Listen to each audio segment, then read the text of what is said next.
The collapse of Syria's government brings new hope that Austin Tice will come home. The American journalist disappeared back in 2012 while reporting on the Syrian civil war. Now, as relatives search for their loved ones in Syria's most feared prison, the U.S. is trying to find Austin Tice. President Biden says that he believes that he's alive, but he admits there is no direct evidence to that. Austin Tice's parents are Deborah and Mark Tice. They join us from Washington. Good to see you, Deborah and Mark. We're all hoping that you get the good news and that your son will be coming back to you. I want to know, what is the latest that you have heard, and why do you both believe that he's still alive? Deborah, can you go first? Yes, well, I mean, we have intel about Austin being alive. He's treated well, and he was in a safe place before all this started, so we're not sure where he is now, but we're sure we're going to find him, and we're sure that he's going to come home. There's no doubt about that. We've heard the president say that he knows he's alive, and it's not unusual that the Syrian prisons hold prisoners in silence. That is not uncommon at all. Even for decades, they do that. So there's no reason to think that just because it's been silent, that he's not coming home.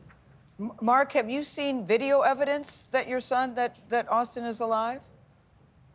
We haven't seen, video evidence since the initial video that came out shortly after he was taken. But there has been confirmation from folks that have had eyes on him, and that even fairly recently.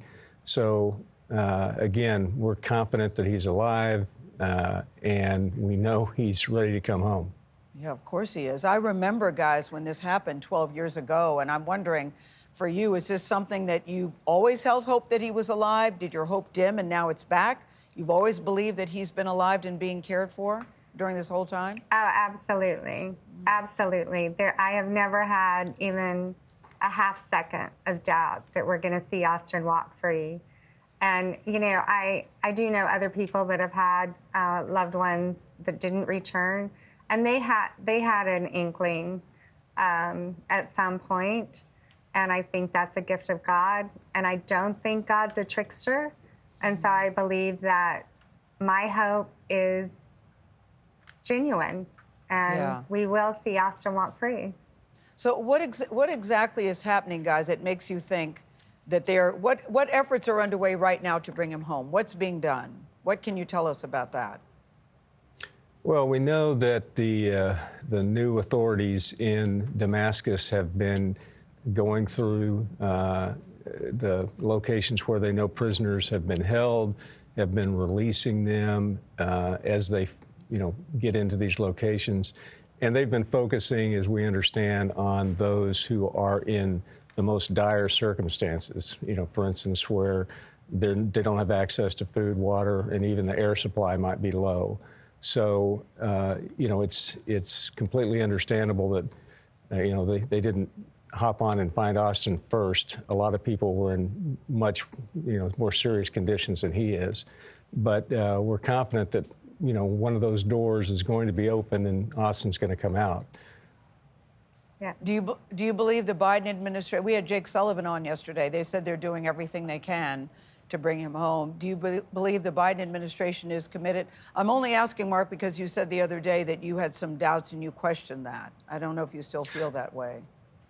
Well, I mean, I have to say that that's what we've been told by, 3 presidential administrations over 12 years, that they're doing everything they can. I want to set that aside at this point, because what's important is now that they do everything they can to make sure Austin is safely returned home. And that's what we ask of them, of people in the region. We have a lot of contact with folks there on the ground, and that's what we're encouraging everyone to, help him safely get returned home to us. Deborah, I'm reading your face. Maybe I'm reading too much into it, but you seem to be making an expression there. What are you thinking to that question? They've been doing everything they can except negotiating to get Austin free. So when they say we're doing everything we can, I have no idea what that means. I think they mean, I have no idea what that means. But thanks be to God, you know, I lived in Damascus for 3.5 months in 2014. I made a lot of connections. And so I'm very happy to know that there are a lot of people on the ground there that loved me. There were people in Syria that loved Austin so much, and I know that they are determined to find him. And that is what I'm counting on. Yeah, can you tell us about the job he was doing and how he felt about the job he was doing there? Oh, my goodness. Yeah, he was absolutely passionate about what he was doing there. He had seen from his own, his own experience, the impact of especially urban warfare on a civilian population. And, when he realized shortly after the conflict broke out in Syria that there wasn't good reporting being done and people really didn't know what was going on, he was just absolutely compelled to go there. He knew he had the skills, to navigate in that kind of environment, and had the skills of writing and photography. So, he went to make sure the rest of the world could see what was happening there. All right, that's why this job he does is so important. How old is he, guys, before you leave? How old is he? So he was 30 the last time I hugged him in January of 2012, and so he's 43 now. Wow. All right, Deborah and Mark Tice, Yeah. we are all hoping and praying with you. I hope he comes home sooner rather than later. Thank you so much. Thank you so much for your time. Thank you. And we'd love to talk to him when he comes home. Thank you. Thank you. Oh, me too. Absolutely. Yes, I want to listen a lot. All right. Yeah, thank you. Thank you.